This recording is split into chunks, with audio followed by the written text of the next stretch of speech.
함께 봉독한 골로새서 2장 6절에서 7절의 말씀으로 예수를 주님으로 받아들였으니 이렇게 살아가십시오. 말씀으로 함께 은혜를 나누고자 합니다. 우리가 잘 알다시피 성경은 전체가 66권으로 되어 있습니다. 그 중에 신약은 27권입니다. 그 27권의 신약 중에서 사도 바울이 서신서로 쓴 책이 13권이 됩니다. 그러니까 신약의 거의 절반 가까운 것을 사도 바울이 썼죠. 사도 바울의 그 서신서를 크게 두 가지로 나누면, 하나는 교회나 사람들에게, 특별히 교회의 공동체들에게 많이 썼고요. 그 다음에 이제 개인적으로 쓴 것이 디모데 전후서나 디도서나 빌레몬서가 있습니다. 또한 옥중에서 쓴 에베소서나 빌립보서, 골로새서, 빌레몬서를 보통 우리는 옥중서신이라고 합니다. 그러니까 오늘 본문의 말씀은 이렇게 요약이 됩니다. 골로새 교회의 성도들에게 쓴 말씀이고, 사도 바울이 옥중에서 쓴 편지의 내용들이 이 속에 담아 있습니다. 우리가 잘 알다시피 사도 바울은 예수 그리스도를 만난 후에 그는 하나님의 복음을 전하는데 아주 정열적이었었죠. 열정적이고 헌신적이고 자기 몸을 아끼지 않았습니다. 환난과 핍박을 받음에도 그의 사역은 멈추지 않았습니다. 다시 말해서 어떤 형편에 있든지 그가 빌립보서에서 고백했던 것처럼 나는 자족할 줄 안다.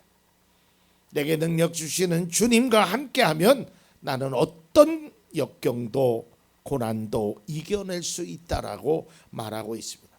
사도 바울은 하나님의 말씀을 전하는 것에 자신의 삶을 다 들여서 정말 누구도 따라갈 수 없을 만큼 매우 헌신적인 모습을 보였습니다. 사도행전 20장 23절에서 24절의 말씀을 보면, 다만 내가 아는 것은 성령이 내게 일러주시는 것뿐인데 어느 도시에서든지 투옥과 환난이 나를 기다리고 있다는 것입니다. 투옥과 환난이 나를 기다립니다. 24절에 그러나 내가 나의 달려갈 길을 다 달리고 주 예수께 받은 사명 곧 하나님의 은혜의 복음을 증언하는 일을 다하기만 하면 나는 내 목숨이 조금도 아깝지 않습니다. 그러니까 나는 그 일만 하면 된다라는 거예요. 내가 중요한 것이 아니라 하나님의 일이 중요하다라고. 참 대단한 모습을 보입니다. 사도 바울은 예수 그리스도를 만난 후에 그의 삶이 완전히 달라졌습니다. 예수 믿는 사람을 핍박했던 모습에서 주님을 사랑하는 사람으로 완전히 거듭났습니다. 근데 자기 자신만 거듭난 것이 아니라 교인들을 향하여, 믿음의 성도들을 향하여, 이방인들을 향하여 외치는 것입니다. 여러분들이 하나님을 믿었으니, 하나님을 믿음으로 받아들였으니 이제 이렇게 살아가라라는 것입니다. 삶이 달라져야 한다라는 것입니다. 믿음의 모습으로 완전히 탈바꿈해야 한다라는 것입니다. 갈라디아서 2장 20절, 우리가 너무 많이 아는 말씀이죠. 나는 그리스도와 함께 십자가에 못 박혔습니다. 이제 살고 있는 것은 내가 아닙니다. 그리스도께서 내 안에서 살고 계십니다. 내가 지금 육신 안에서 살고 있는 삶은 나를 사랑하셔서 나를 위하여 자기 몸을 내어주신 하나님의 아들을 믿는 믿음 안에서 살아가는 것입니다. 그러니까 그리스도인을 한마디로 정리한다면 믿음 안에서, 다시 말해서 하나님의 아들을 믿는 믿음 안에서 살아가는 것이, 그것이 그리스도인의 삶이에요. 우리가 그렇게 살아가는 존재란 말이시죠.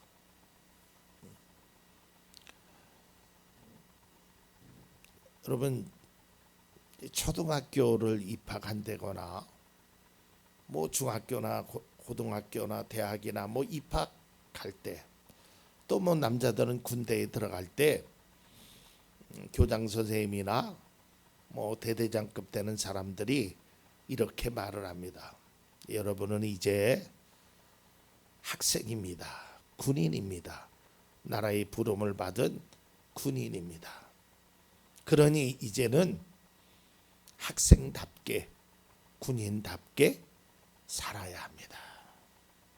예전에 가졌던 습관, 예전에 가졌던 그러한 것들을 이 학교와 군대와 맞지 않는다면 여러분들은 버려야 합니다.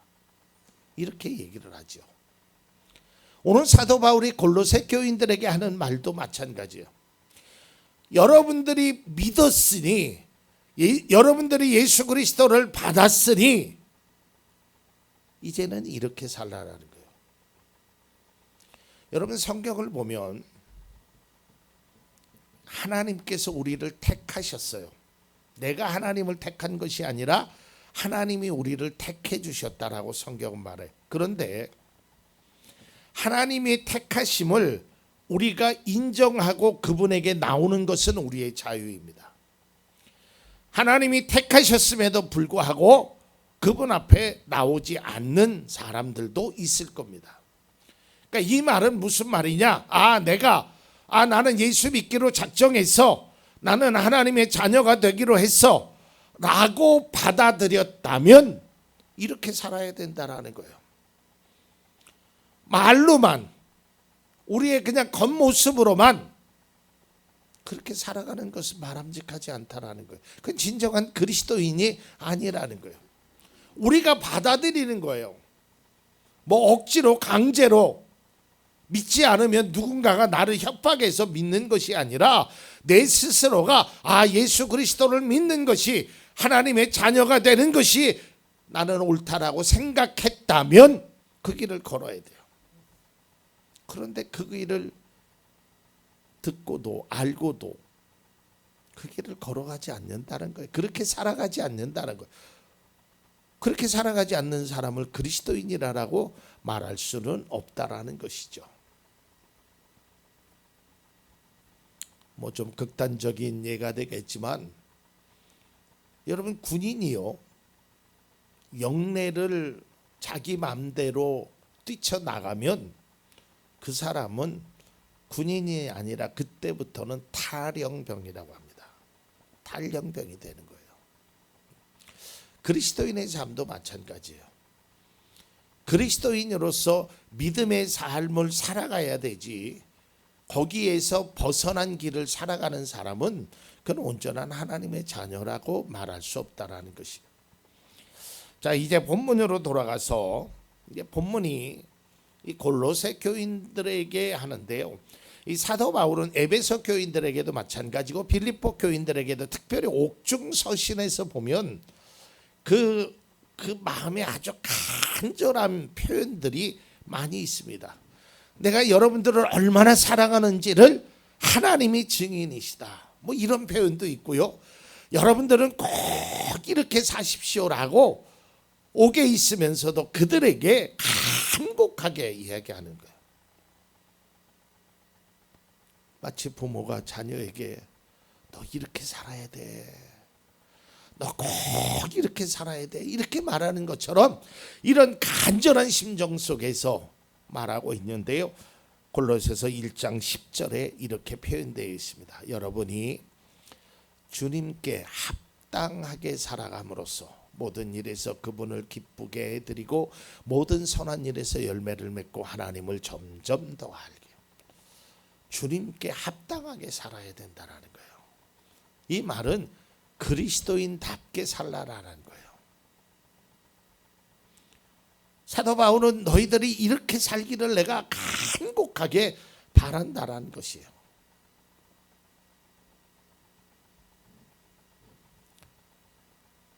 저도 목회를 하면서 이제 성도님들과 어느 때는 1대1로 권면할 때도 있고, 어느 때는 이런 설교에서 대중적으로 권면할 때가 있습니다. 제가 뭐 사도 바울 같은 그 정도의 마음이나 뭐 모습은 안 될지라도 참 어느 때는 안타까울 때가 있어요. 저렇게 살면 안 되는데, 적어도 믿음의 사람이라면 믿음의 모습으로 살아가려고 애써야 되는데. 그래서 제가 아주 간곡하게,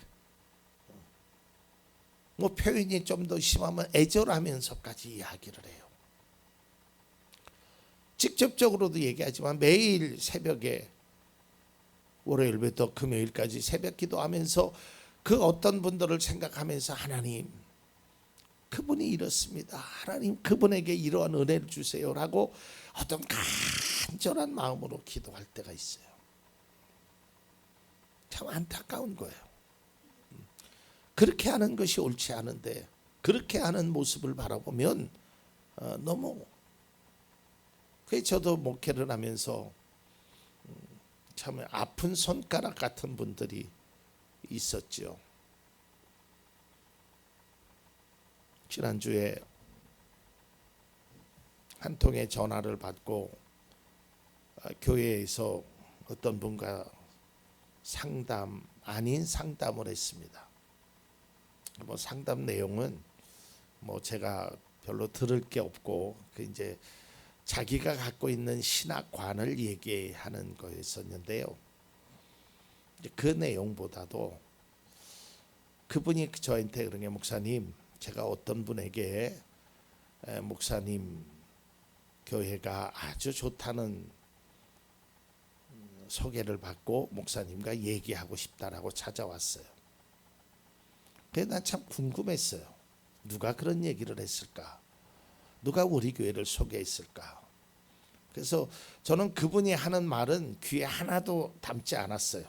뭐 별로 그렇게 신학적으로도 저하고 좀 다른 이야기를 하시길래요. 그래서 제가 궁금해서 물어봤어요. 누가 소개했나요, 우리 교회를? 그랬더니 그분이 그러는 거예요. 예, 백시성을 가진 사람입니다, 그래요.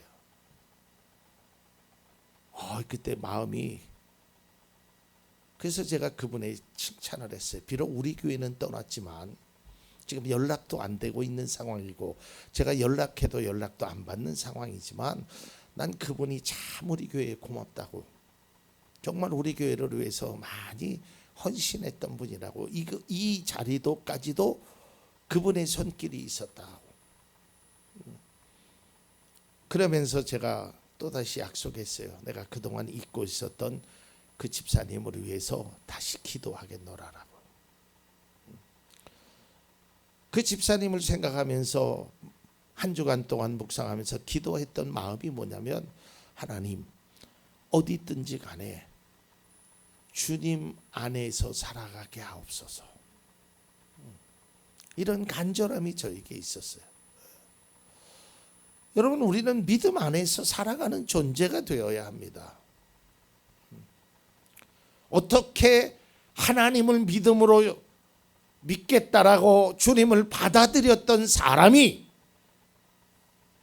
신앙으로 떨어져 나가서 살 수 있냐, 이 말이에요. 뭐 직분을 받고 안 받고 그건 그렇게 중요한 게 아니에요. 적어도 내가 나는 예수를 믿어야겠다 하고 교회를 다녔던 그런 분들이 어떻게 하나님 없이도 살아갈 수 있다라고 생각하는지, 이 말입니다.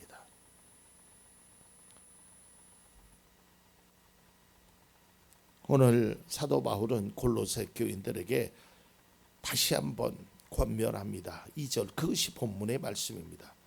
2장 6절입니다. 그러므로 여러분이 그리스도 예수를 주님으로 받아들였으니, 우리가 받아들인 거예요. 영접하는 자, 곧 그 이름을 믿는 자, 그게 그리스도인이란 말이에요. 그분 안에서 살아가십시오.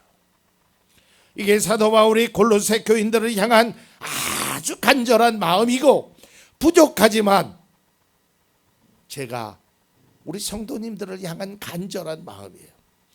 여러분, 주님 안에서 살아가야 합니다. 아무리 힘들고 아무리 어렵고 어떤 상황이 있더라도 주님 안에서 해결해야 되고, 주님 안에서 고민해야 되고 주님 안에서 행해야 된다라는 거예요.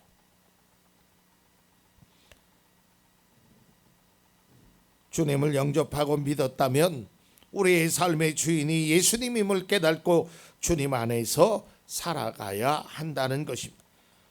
주님 안에서 살아간다라는 것은 주님이 원하시는 삶을 의미합니다. 주님 안에서.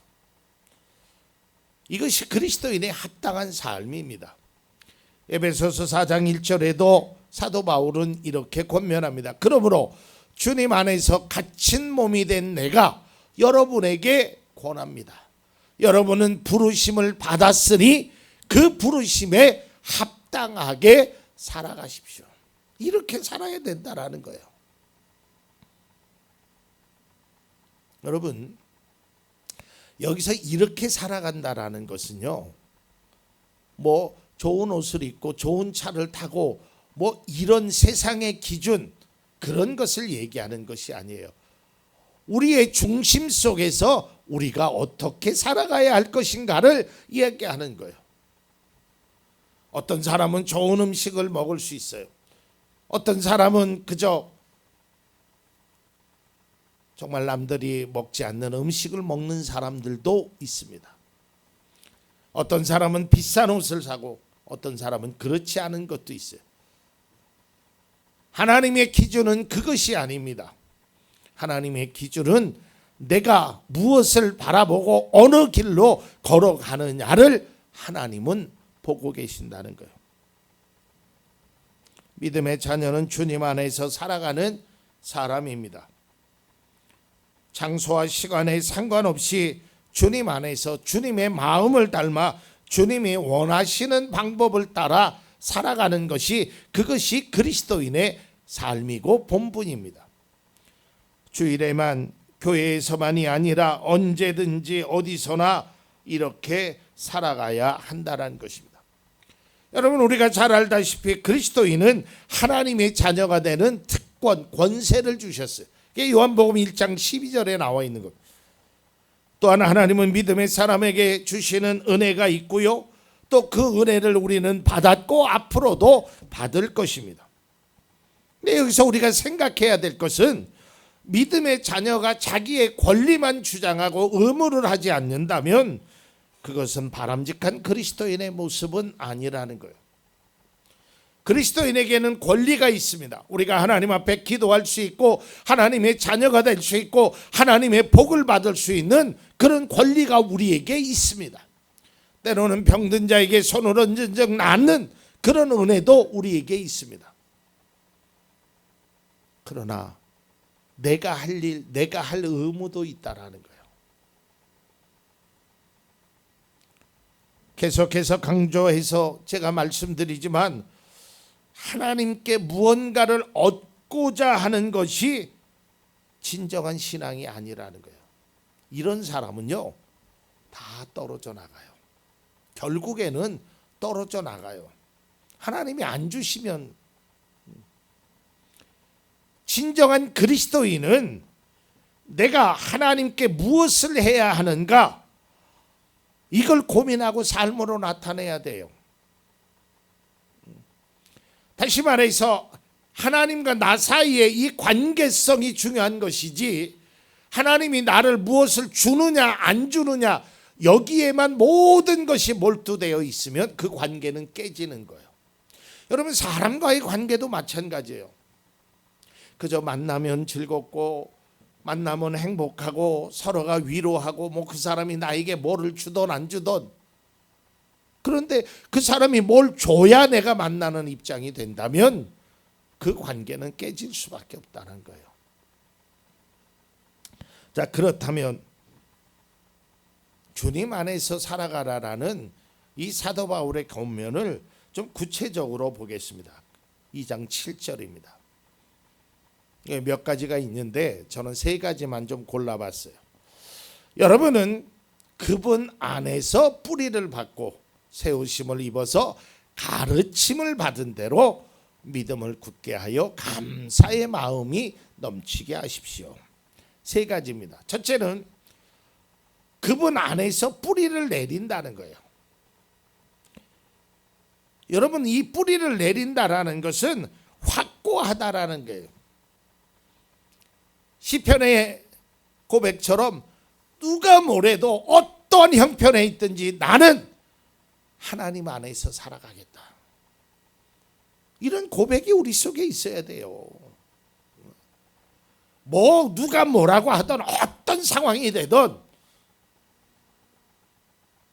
때로는 사람에게 상처를 받고 목회자에게 실망을 하고 그러한 일이 다 있더라 하더라도 나는 하나님만은 떠나지 않겠다. 이런 확고한 믿음의 신앙이 우리 속에 존재해야 한다는 것이에요. 하나님이 나와 함께 한다라는 것, 하나님 안에서 내가 살아간다라는 것, 그것이 너무 우리의 삶에 중요하고 귀하다는 것을 우리가 알아야 합니다. 그러면 믿음이 흔들리지 않아요.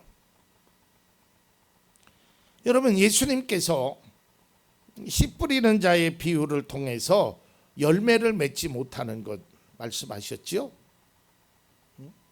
세계지는 열매를 맺지 못하고 하나. 여러분, 씨는 똑같아요. 씨가 다르지 않아요. 똑같은 씨를 뿌리는 거예요. 근데 어느 밭은 열매를 맺고 어느 밭은 열매를 맺지 못해요. 특별히 돌짝밭과 가시덤불이 열매를 맺지 못하는데요.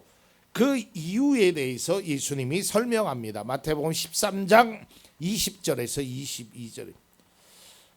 또 돌짝밭에 뿌린 씨는 이런 사람이다. 그는 말씀을 듣고 곧 기쁘게 받아들이기는 하지만, 잠깐만요. 20절. 자, 여기서 받아들인다 그랬죠? 골로새서 2장 6절에도 우리가 주님을 받아들였죠. 믿음으로 모셨죠. 똑같아요. 근데 21절 어떤 말씀이 있냐면 그 속에 뿌리가 없어서 오래가지 못하고 말씀 때문에 환난이나 박해가 일어나면 곧 걸려 넘어진다는 거예요. 뿌리가 없는 거예요. 받아들이기는 했지만 뿌리가 없는 거예요. 그러니까 받아들이는 목적이 다른 거예요. 그냥 열매만 맺고 싶은 거예요. 주렁주렁 겉에 보이는 모습만, 근데 뿌리가 없어요. 결국은 오래가지 못해. 또한 22절에 계속해서 또 가시덤불 속에 뿌린 씨는 이런 사람이다. 그는 말씀을 듣기는 하지만, 이 말씀을 들었죠. 세상의 염려와 재물의 유혹이 말씀을 막아 열매를 맺지 못한다는 거예요. 그래서 그리스도인들은 주님 안에서 뿌리를 내려야 돼요. 내가 원하는 방식이 아니라 하나님이 원하시는 말씀하신 그 방식대로 뿌리를 내려야 돼요. 그래야 하박국 선지자 같은 그런 담대함이 있다니까요. 아무 것이 없어도 나는 여호와 때문에 기뻐할 수 있다라는 거예요. 사도 바울이 얘기했던 것처럼 배고픔과 배부름과 고난과 역경이 있어도 나는 주님 안에서 자족할 줄 안다라는 거예요. 왜? 뿌리가 있으니까. 그 다음에 두 번째로 주님 안에서 살아간다라는 것은요, 가르침을 받은 대로 살아가는 거예요. 여기서 가르침이라는 것은 하나님의 말씀입니다. 사도 바울이 이 당시에는 성경이 없었죠. 구약의 율법을 알렸고, 근데 지금은 우리는 성경 66권을 가지고 있잖아요. 그러니까 성경의 가르침대로 행해야 된다는 거예요. 이것이 바로 반석 위에 집을 지은 사람이에요. 여러분, 성경은 참 놀라운 게 뭐냐면 우리의 모든 고민거리, 우리가 갈등하는 그 모든 것들이 성경 속에 이미 답을 다 말해주고 있어요. 찾아보세요. 다 나와 있다니까요. 그러니까 우리의 삶은 하나님의 말씀이 기준이 되어야 돼요. 하나님이 뭐라고 말씀하시는지 그게 기준이 돼야 되고, 그 가르침대로 살아가는 것이, 그것이 바로 믿음의 사람이 살아가는 방식이다 이 말이에요. 내가 원하는 것이 아니라. 여러분, 음식에도 레시피라는 것이 있죠. 음식을 만드는 방식. 그런 레시피대로 행하는 거예요. 나는 이러고 싶은데 그래도 말씀의 기준이라는 것이 우리 삶에 적용되어야 한다라는 거예요. 그래서요, 믿음의 사람은 믿음의 말을 들을 줄 알아야 돼요. 아니, 반드시 믿음의 말을 들어야 합니다. 그 어떤 말보다, 아무리 달콤한 말보다 그 말이 정말 믿음직스럽고 보암직스럽다 하더라도 하나님의 말씀과 대치되는 것이 있다면 듣지 않아야 된다는 거예요. 아담과 하와를 보세요. 하나님이 분명히 말씀했어요. 야, 너 이거를 따먹는 날에는 정령 죽는다 했어요. 이게 하나님의 말씀이에요. 그럼 우리는 그 말씀대로 안 먹으면 돼. 왜 하나님이 먹지 말라고 했을까? 이걸 먹으면 어떻게 되나 고민할 필요도 없어요. 왜 우리가 고민하고 갈등하냐면 하나님의 말씀에 대한 믿음의 확고함이 우리 속에 자리 잡지 못해서 그래요. 하나님은 분명히 된다 그러면 그냥 믿으면 돼요. 그런데 이게 될까? 안 되면 어떡하지? 그러면 나는 어떻게 되지? 자꾸 우리 속에 그 하나님의 가르침이, 하나님의 말씀이 의심되어지고 갈등이 되어지고 고민이 되어지는 게 이 말씀에 배척하는 모습으로 살아간단 말이에요. 믿음의 자녀를 향한 하나님의 사랑, 믿음의 자녀를 향한 하나님의 그 말씀이 그냥 말씀대로 되는 거예요.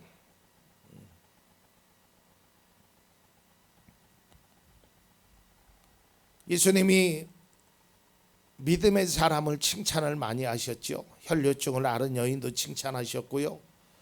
또 백부장을 특별히 큰 칭찬을 하셨죠. 또 누가복음에 보면 4명의 친구가 그 중풍병 된 친구를 지붕 위에 뚫고 내렸죠. 그들의 믿음을 보시고 그 병을 고쳐주십니다. 근데 저는 성경을 읽으면서 참 회당장 야이로의 그분의 모습이 참 마음에 많이 감동을 줍니다. 이미 딸이 죽었다는 이야기를 들어요.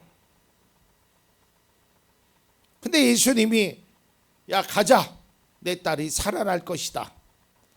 근데 가요. 뭐 혹자는 얘기해요. 지푸라기라도 잡는 심정으로 가지 않았을까요? 저는 그렇게 보지 않아요. 예수님의 말씀을 믿고 그 말씀대로 될 거라는 확신을 가졌기 때문에 가는 거예요. 이게 그리스도인에게 너무너무 필요하단 말이에요. 마지막 3번째는 주님 안에서 살아가는 삶은 감사의 마음이라고 그랬어요. 저는 이 감사가요, 그리스도인에게 매우 중요한 신앙의 모습이라고 생각돼요. 근데 이 감사가 우리의 일상이 되어야 돼요. 항상 말씀드렸지만 이 11월 달 뭐 추수의 계절, 감사의 계절 여러분 아니에요. 우리의 일상이 감사가 돼야 돼. 일상이. 내가 무엇을 반찬 하나 놓고 라면을 하나 먹더라도 하나님 이렇게라도 먹게 하시니 감사. 또 진수성찬을 놓고 하더라도 감사. 그러니까 이 감사는 조건과 환경을 뛰어넘어야 돼. 일상이 감사가 돼야 돼요. 그러니까 여러분 한번 태도를 바꿔보세요. 생각을 좀 달리 해보세요. 안 되면 한번 억지로라도 해보세요. 그냥 감사하다라는 거예요. 이래서 감사, 저래서 감사, 그래도 감사, 그럼에도 감사. 그냥 감사해보세요. 여러분 사람도요, 감사하는 사람을 좋아하더라고요.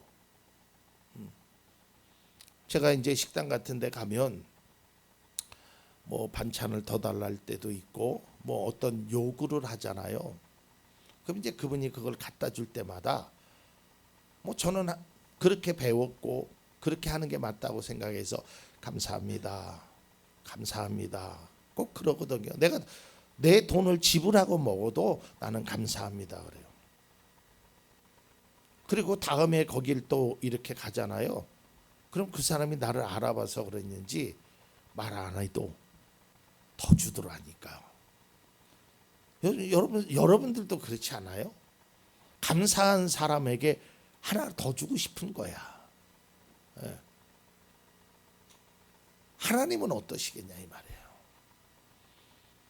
여러분 감사가 사람에게도 감동을 주지만 이 감사는 하나님에게 감동과 기쁨을 준다라는 거예요. 그런데 그 감사는 일상의 감사가 돼야 돼요. 순간의 감사가 아니라 필요의 감사가 아니라 삶의 전체가 감사로 물들어져야 돼요. 이게 얼마나 아름다운 모습이란 말이에요. 여러분 우리가 무엇을 보더라도 감사한 마음으로 보면 다 아름답게 보여요. 봄에 나는 새싹들 파릇파릇한 것도 여름에 청량하게 보이는 그 아름다운 것. 또 좀 있으면 울긋불긋한 단풍도, 또 겨울에 앙상한 가지도 내가 어떠한 시선으로 어떠한 생각으로 어떠한 마음으로 바라보느냐에 따라서 그것이 우리가 감사가 될 수 있어요. 우리가 말을 하는 것도 그렇고 행동을 하는 것도 그렇고 내 삶의 형편도 마찬가지예요. 여러분 조건이 감사를 이끄는 것이 아닙니다. 환경이 우리를 감사로 만드는 것이 아니라 내 마음의 중심이 감사로 된다라는 것이요. 우리 일상도 때로는 감당하기 힘든 고통과 괴로움으로 가득할 때가 있습니다. 왜 없겠어요? 나는 왜 이렇게 힘들까? 나는 왜 이렇게 어려움과 원망과 불평이 나도 모르게 나올 때가 있죠. 그럴 때마다 여러분 꼭 기억하십시오. 원망과 불평으로는 절대로 문제가 해결되지 않아요. 성경을 보세요. 원망과 불평에서 문제가 해결된 사례가 있는지 없어요. 불평이 나오더라도 우리가 그것을 자제하는 거예요. 원망과 불평은 오히려 나를 더 힘들게 한다는 거예요. 이 원망과 불평은 나의 감정을 돋궈놔서 오히려 더 악하게 나를 만들어 나간다는 거예요. 물론 쉽지 않지요. 고난 중에 감사한다라는 것이, 고난 중에 찬송한다라는 것이 내 힘으로는 쉽지 않지만 그러면 하나님 앞에 기도하세요. 하나님, 내가 지금 이러한 고난과 아픔과 역경이 있습니다. 왜 나에게 이러한 고난을 주시는지 정말 마음속에 화가 나고 분하고 억울하고 불평이 나옵니다. 그러나 주님께서 원망하지 말라고 하는데 나의 마음속에 원망과 불평하는 마음이 사라지고 감사할 수 있는 마음을 주세요라고 하나님 앞에 기도하시잔 말이에요. 불평은요, 어두운 면만 바라봐요. 부정적인 것만 바라봐요. 이 불평은 안 되는 것만 생각해요. 그러나 감사는요, 그 어두운 면 중에 밝은 면을 봐요. 희망을 봐요. 소망을 봐요. 그리고 긍정적인 것을 생각나게 한다는 거예요. 나에게 주어진 고통과 고난만 바라보면 원망할 수밖에 없지만 그 안에서 하나님께서 내게 주신 은혜를 생각하면 감사할 수 있게 됩니다. 이제 말씀을 맺고자 합니다. 우리는 예수님을 주님으로 받아들인 믿음의 성도입니다. 아마 여러분들이 예수님을 믿음으로 받아들이지 않았더라면 이 자리에 오시지 않았겠지요. 그러니까 전제는 내가 예수님을 영접한 거예요. 받아들인 거예요. 그래서 하나님은 그 받아들이는 자에게 구원을 선물로 주셨어요. 자, 이제 구원받은 그 선물을 받은 우리들은 예수님이 말씀하신 것처럼, 사도 바울이 권면했던 것처럼, 말씀이 얘기하는 것처럼 그리스도인은답게 살아야 하는 거예요. 오늘 사도 바울이 세 가지를 얘기하지요. 주님 안에서 뿌리를 내려야 합니다. 그리고 주님의 말씀의 가르침대로 살아야 합니다. 그리고 감사함의 마음을 가지십시오. 이렇게 살아야 하는 거예요. 하나님은 분명 이렇게 살아가는 믿음의 자녀를 절대 외면하지 않습니다. 세상의 유혹이 우리를 주님 안에 있는 기쁨과 평안과 사랑을 누리지 못하도록 우리의 마음 뿌리를 막 흔들어 놓는 거예요. 너 그래봤자 소용없어. 안 되는 거야. 너 선악과 나무를 먹으면 네 눈이 밝아져서 하나님과 같이 되기 때문에 하나님이 그렇게 얘기하는 거야. 너희 교회 목사님은 그냥 순종하라고 하지 그거 다 쓸데없는 얘기야. 그냥 목사님이니까 그렇게 얘기하는 것뿐이야. 이렇게 마음으로 흔들어 놓는 거예요. 그러나 사랑하는 성도 여러분, 우리 이 시간에 마음으로 다시 한번 다짐해 보십시다. 내 삶이 아무리 힘들어도, 무슨 말을 들어도, 어떠한 상황이라도 나는 주님 안에서 살련다. 이 다짐이 바로 믿음이고 신앙입니다.